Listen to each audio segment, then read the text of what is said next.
নমস্কার বন্ধুরা, আজ আমি বানাতে চলেছি গোবি মাঞ্চুরিয়ান। ফুলকপিগুলো ছোট ছোট টুকরো করে কেটে নিয়ে তাতে নুন দিয়ে একটু গরম জলে সেদ্ধ করে নিলাম হালকা করে।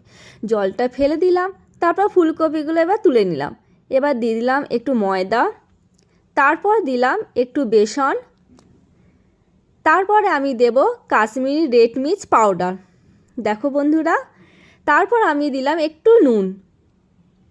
এবার দেবো দুটো ডিম, ডিম ছাড়া হয় না।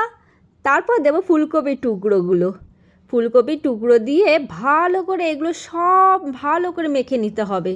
ভালো করে না মাখলে কিন্তু এটা রেডি হবে না। তাই দেখুন বন্ধুরা, আমি খুব সুন্দরভাবে মেখে নিয়েছি। এবার তেল গরম হয়ে গেছে, তো আমি তেলের ওপর আস্তে আস্তে একটু একটু করে দিয়ে দিচ্ছি। তেলেতে ভালো করে এপিট ওপিট দুদিকে ভালো করে ভাজতে হবে। দেখো বন্ধুরা, আমি ভালোভাবে আস্তে আস্তে টাইম নিয়ে ভেজে নিয়ে তুলে নিয়েছি। এবার এর মধ্যে রসুন টুকরো দিয়ে দিলাম, তারপর পেঁয়াজ টুকরো, তারপরে দিলাম ক্যাপসিকাম টুকরো, তারপরে দিলাম আদা কুচি। এবার 4টে লঙ্কাও দিয়ে দিলাম তার মধ্যে। ওহ, কি টেস্টি না হবে! ভালো করে কষার পর একটু টমেটো দিয়ে দিলাম। এবার একটু লাল লাল করে ভেজে নিতে হবে, নাহলে কিন্তু টেস্ট বেরোবে না। তারপর আমি এর মধ্যে এবার দিয়ে দেবো সয়া সস। সয়া সস দিলে না আরও টেস্ট হবে। তার ওপর আবার দেবো ভাবলাম ভিনিগার, দিয়েও দিলাম।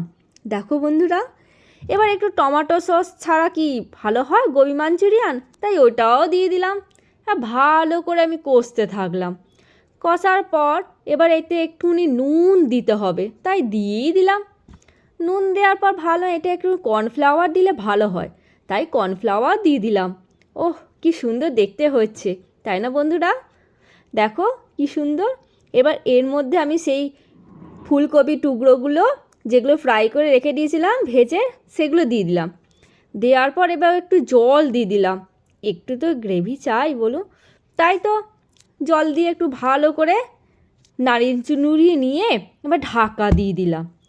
ওহ, 5 মিনিট একটু ওয়েট করতে হবে তো। দেখো বন্ধুরা, একদম রেডি খাওয়ার জন্য। ওইদিকে আমাকে রুটি